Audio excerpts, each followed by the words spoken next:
ഇപ്പോൾ നമ്മൾ സുഹൃത്തുക്കളെയും സഹപ്രവർത്തകരെയൊക്കെ ഒരുപാട് പേരെ കണ്ടു. പക്ഷെ വേറൊരു കാര്യം, ഇനിയിപ്പോൾ ഈ ഷോ വൈൻഡപ്പ് ചെയ്യുന്നതിന് മുമ്പ് കുറച്ച് ആൾക്കാർ കൂടി ഇവിടെ വരാനുണ്ട്. അത് തീർച്ചയായിട്ടും കുടുംബക്കാരാണ്, നമുക്ക് എല്ലാവർക്കും അറിയാം, ഫാമിലിയാണ്. പക്ഷെ അത് പറയുന്നതിന് മുമ്പ് ബാലേട്ടൻ ശരിക്കും പറഞ്ഞെങ്കിൽ നിയമപരമായിട്ട് കല്യാണം കഴിച്ചിട്ടില്ലല്ലോ ഇതുവരെ. കല്യാണം എൻ്റെ വീട്ടിൽ, എൻ്റെ ഭാര്യ വീട്ടിൽ നിന്ന് അമ്മ മരിച്ചതിന് ശേഷം ഞങ്ങൾ ബന്ധം ചെയ്ത്. അപ്പം അമ്മ മരിച്ചതിന് ശേഷമാണ് അങ്ങനെ സുഖമില്ലാണ്ട് എടുക്കുമ്പോൾ അല്ലേ, അമ്മയെ നോക്കാനാ അച്ഛനെ നോക്കാൻ, അമ്മയെ നോക്കാൻ വേണ്ടിയിട്ട് ബന്ധത്തിൽ കൊണ്ട് കുട്ടിയെ കൊണ്ട് നിർത്തി. അവസാനം അത് കഴിഞ്ഞപ്പോൾ ബാലേട്ടൻ പറഞ്ഞു, അച്ഛാ ആ കുട്ടിയുടെ നിന്നോട്ടെ. അച്ഛന് അവിടെ ഒരു വയലുണ്ടായിരുന്നു. വയൽ വിറ്റിട്ട് അവർക്ക് കാശ് കൊടുത്ത് അവരെ വീട്ടിൽ തിരിച്ചയക്കാനുള്ള ഒരു ശ്രമം നടത്തി. അപ്പോൾ ഞാൻ പറഞ്ഞു, എന്തായാലും ഇനിയിപ്പോൾ അത് വേണ്ട, നമുക്കൊരു ബന്ധം ചെയ്യാമെന്ന് പറഞ്ഞ് അച്ഛൻ അതിനകത്തൊരു ചെറിയ എതിർപ്പും ഉണ്ടായിരുന്നു. അച്ഛൻ്റെ ശേഷകാരിയാണ്. ശരി ശരി ശരി. അങ്ങനെ പിന്നെ അച്ഛന് എതിർപ്പുണ്ടായി. അപ്പോൾ അമ്മ മരിച്ചു. പിന്നെ ഞാൻ അവരെ വിളിച്ചുകൊണ്ട് പോയി. അരവിന്ദേട്ടൻ എൻ്റെ അടുത്ത് ഇതേ ചോദ്യം ചോദിച്ചു, ബാലൻ കല്യാണം. ഞാൻ പറഞ്ഞില്ല. അവൻ പറഞ്ഞ്, എൻ്റെ വീട്ടിൽ വരുന്ന പച്ചക്കറിക്കാരി പറഞ്ഞല്ലോ ബാലൻ കല്യാണം കഴിച്ചിട്ടുണ്ട്. ഞാൻ പറഞ്ഞില്ല. എന്നാ ബാലൻ പോയിട്ട് ഉടനെ കല്യാണം കഴിക്കാൻ പറഞ്ഞു. അങ്ങനെ ഞാൻ വിളിച്ചു കൊണ്ടുപോയി. അതിനുശേഷം അപ്പം കഴിച്ചു അമ്പലത്തിൽ പോയി. അങ്ങനെ ബന്ധമൊന്നുമില്ലായിരുന്നില്ല. അങ്ങനെ അല്ല, കിള്ളിപ്പാലം ലേശ്വരശ്ശേരി കല്യാണം കഴിച്ചു, രജിസ്റ്റർ ചെയ്തു. അപ്പൊ ഭാര്യയാണ്. അപ്പൊ എനിക്കൊരു സംശയം, ഇത് വേദിയിലേക്ക് വിളിക്കാമോ? ചുമ്മാ തമാശ പറഞ്ഞാണ്. ഏതായാലും വളരെ സന്തോഷമുണ്ട്.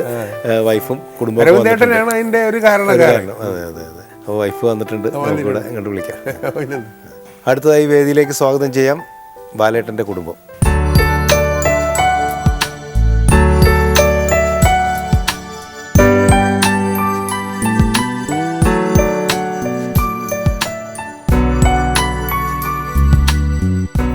ബാലേട്ടൻ്റെ വൈഫ്, നമസ്കാരം. ഇത് മകളല്ലേ ബാലേട്ട? ഇളയ മകളാണ്. ഇത് മകൻ, പേരക്കുട്ടിയാണ്. അല്ലേ? ശരി ശരി. 3 മക്കളല്ലേ ബാലേട്ടന്? 3 മക്കള്. അതിന് മൂത്ത 2 പെൺമക്കള്. ഇവിടെ മൂത്ത ഒരാളുണ്ട്. താഴെയുള്ള മോൻ ഒരു സ്ഥലത്തില്ലാത്തതുകൊണ്ട് വന്നിട്ടില്ല. അപ്പോൾ ഏതായാലും അമ്മ നമസ്കാരം. ഏതായാലും ഈ ഷോയിൽ വന്നതിൽ ഞങ്ങളിങ്ങനെ പറഞ്ഞുകൊണ്ടിരിക്കുകയായിരുന്നു, കല്യാണം കഴിഞ്ഞത് കുറേ കഴിഞ്ഞിട്ടാണല്ലേ? 3 മക്കളും അതിന് ശേഷമാണ് കല്യാണം കഴിഞ്ഞത് അല്ലേ? അങ്ങനല്ലേ?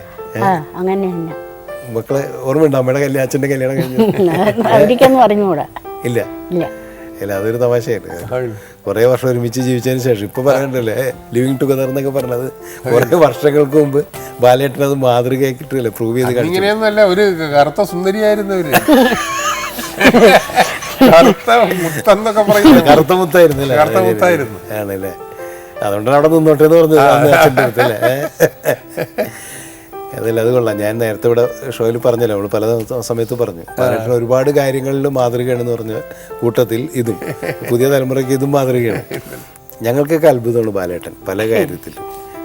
ചേച്ചിയെ സംബന്ധിച്ചോളം ഇപ്പോൾ ഈ മദ്യപാനത്തിൻ്റെ കാര്യം പറഞ്ഞു, അദ്ദേഹം ഇതിൻ്റെ ഒരു വലിയ ഉസ്താദാണ്, നമുക്കൊക്കെ അറിയാം. പക്ഷെ വീട്ടിലൊരിക്കലും പ്രശ്നം ഉണ്ടാക്കിയിട്ടില്ലല്ലോ മദ്യം കഴിച്ചു വന്നിട്ട്? ഒന്നുമില്ല. ഉണ്ടാക്കിയിട്ടുണ്ട്. ഞാൻ ചില നിങ്ങളെ ചാനലിൽ പറയേണ്ടത്, ഞാൻ ഉണ്ടാക്കുമ്പോ ഇവര് രണ്ടും അന്ന് ഇളയ മോയില്ല, 2 മക്കളെയും പിടിച്ചോണ്ട് അവിടെ നിന്ന് ഓടിയിട്ടുണ്ട്. ആണോ? ശരി. എൻ്റെ അടുത്ത വീട്ടിൽ, എൻ്റെ ഒരു പെങ്ങളെ വീട്ടിൻ്റെ അവിടെ കയറി ഇരുന്നിട്ടുണ്ട്. അതിപ്പോൾ ഞാൻ പറഞ്ഞു, നിനക്ക് എന്തോ പറയാം, ഇതിപ്പോ ഒരു ചാനലിൽ പറയുന്നതാണ്, അതിനകത്തൊരു പൊതിഞ്ഞു പിടിക്കണ്ട, പറയാം. അല്ല, പ്രത്യേകിച്ചും ഈ സമാഗമം എന്ന് പറയുന്നത് നമ്മുടെ ഒരു ജീവിതരേഖയാണ്. ഇപ്പോൾ ബാലേട്ടൻ്റെ ജീവിതരേഖയാണ്, നമുക്ക് പറയേണ്ട കാര്യങ്ങളൊക്കെ പറയാം, അതിൻ്റെ അകത്ത് യാതൊരു കുഴപ്പമില്ല. പക്ഷെ ഞങ്ങൾ അറിഞ്ഞിടത്തോളം ബാലേട്ടൻ വളരെ സ്നേഹമുള്ള ഒരാളാണ്. സിനിമാക്കാർക്ക് എല്ലാവർക്കും തന്നെ നല്ല സ്നേഹമാണ്. മക്കളുടെ എൻ്റെ സ്നേഹം തന്നെ. കുടിച്ചാലേ വിഷമമുള്ളു. കുടിച്ച സ്നേഹം കുറയില്ല. ഞങ്ങൾ അങ്ങോട്ടും ഇങ്ങോട്ടൊക്കെ മാറിക്കളയും. ഓ ശരി ശരി. അതെന്താണ് ശബ്ദം ഉണ്ടാക്കുക? എങ്ങനെ ശബ്ദം ഉണ്ടാക്കുക? പണ്ട് ചെറുപ്പത്തിലുള്ളതാണ്, ആ ഒരു നല്ല പ്രായത്തിലുള്ള പിന്നെ എനിക്ക് പേടി കൊണ്ടാണ് മാറി നിൽക്കുന്നത്. കുട്ടികളെ എങ്ങാനും വല്ല ഉപദ്രവിച്ചിട്ടില്ല, വഴക്കം പറഞ്ഞിട്ടില്ല. ഇപ്പൊ ഡയറി എഴുതുമ്പോഴൊക്കെ എന്നെ പറ്റി എഴുതാറുണ്ടോ എന്നൊക്കെ ചോദിക്കാറുണ്ടോ? അല്ല, ഒരുപക്ഷെ ഏറ്റവും കൂടുതൽ ഡയറിയിൽ എഴുതിയിട്ടുണ്ടാവുക ഭാര്യയെ കുറിച്ചായിരിക്കും, വീട്ടുകാരെ കുറിച്ചായിരിക്കുമല്ലോ അല്ലേ? അത് ഇതേപോലെയൊക്കെ എഴുതിയിട്ടുണ്ടാവും. ഞാനെല്ലാം അങ്ങനെ ഒന്നും എക്സാറേറ്റ് ചെയ്ത് എഴുതില്ല, ഒന്നും അതിഭാവുകത്വം കലത്തി ഒന്നും അല്ല, എല്ലാം നടക്കുന്നതാണൊക്കെ എഴുതുള്ളൂ. പിന്നെ ബാലേട്ടൻ ഞങ്ങൾ അറിഞ്ഞിടത്തോളം സമയം നന്നായിട്ട് ഭക്ഷണം കഴിക്കുന്ന ഒരാളാണ്. അപ്പൊ ഇങ്ങനെ വീട്ടിൽ സ്ഥിരം ഭക്ഷണം ഉണ്ടാക്കിയിട്ട് ക്ഷീണിച്ചിട്ടുണ്ടാവില്ലേ? ഇല്ലല്ലേ? ഇറച്ചി കഴിക്കും. ഇറച്ചി കഴിക്കും അല്ലേ?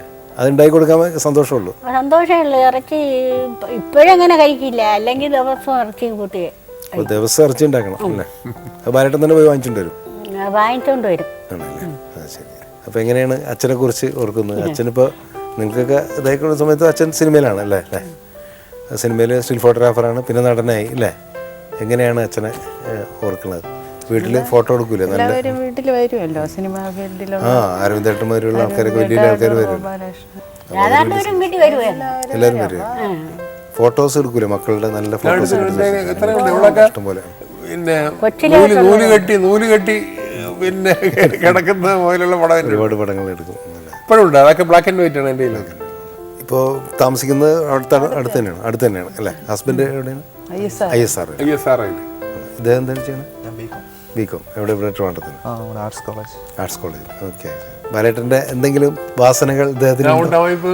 ഈ ഒരു തമിഴ് പടത്തിൽ ആണോ? ആ ശരി ശരി. അഭിനയിക്കാൻ ബാലേട്ടൻ ആദ്യം സിനിമയിൽ അഭിനയിച്ചപ്പോൾ കണ്ടപ്പോൾ എന്താ തോന്നിയത്?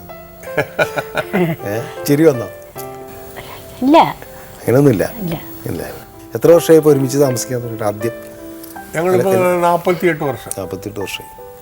അപ്പോൾ 48 അല്ല, 49. കാര്യം എന്ന് പറഞ്ഞാൽ അടുത്ത 2013 50 വർഷമാവും. അത് നമുക്ക് ആഘോഷിക്കണം ശരിക്കും. 50 വർഷത്തെ നീണ്ട ദാമ്പത്യം വലിയൊരു സംഭവമാണ് അത്. എൻ്റെ അമ്മ മരിക്കുന്ന 1963 നവംബർ 4-ാം തീയതി. അതിന് മുമ്പേ എൻ്റെ വീട്ടിൽ വന്നതാണ്. പിന്നെയാണ് ബന്ധങ്ങളൊക്കെ ചെയ്ത് ഇങ്ങനെ. അപ്പോൾ ഞാനെപ്പോഴും പറയും, ഈ ഏതെങ്കിലും ഒരു പത്രത്തിൽ ഞാൻ സ്ട്രെസ് പാസ് ചെയ്ത് എൻ്റെ വീട്ടിലെ ജീവിതത്തിൽ കടന്നിട്ട് ഇന്ന് 50 വർഷമായിരുന്നു. സ്ട്രെസ് പാസ്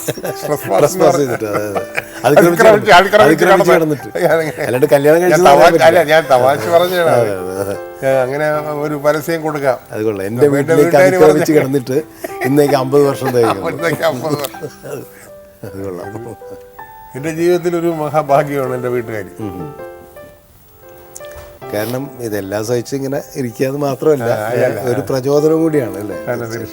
അതാണല്ലോ പ്രത്യേകിച്ച് കലാകാരന്മാർക്ക് അല്ലേ ഏറ്റവും വലിയ പ്രചോദനമാണ് സഹധർമ്മിണി എന്ന് പറയുന്നത്. ഞാൻ വലിയൊരു വീട്ടിൽ പോയി ഒരു പെണ്ണ് കെട്ടിയെങ്കിൽ എനിക്ക് ഒന്നും അങ്ങോട്ടും ഇങ്ങോട്ടും പോകാൻ പറ്റൂല.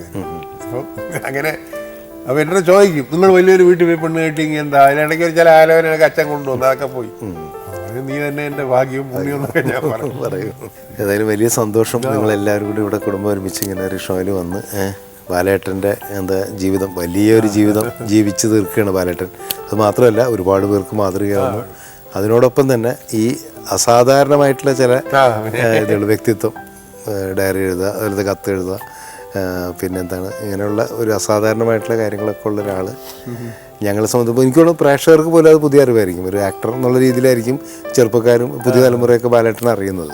അതല്ലാത്തൊരു NL ബാലകൃഷ്ണൻ ഉണ്ടെന്ന് ഈ സമാഗമം കൊണ്ട് ബോധ്യമായി. ഏതായാലും എനിക്കൊരു അപേക്ഷയുണ്ട്, ആ ഡയറിയിലെ ഏറ്റവും പ്രധാനപ്പെട്ട കാര്യങ്ങൾ, ഓർക്കപ്പെടേണ്ട കാര്യങ്ങൾ ബാലേട്ടൻ എഴുതി വെച്ച് പ്രസിദ്ധീകരിച്ച് പുസ്തകമാക്കണം എന്നൊരു അപേക്ഷയുണ്ട്. അപ്പോൾ നമ്മൾ ഈ സമാഗമം ഇവിടെ അവസാനിപ്പിക്കുകയാണ്. ഒരുപാട് നന്ദി, സന്തോഷം.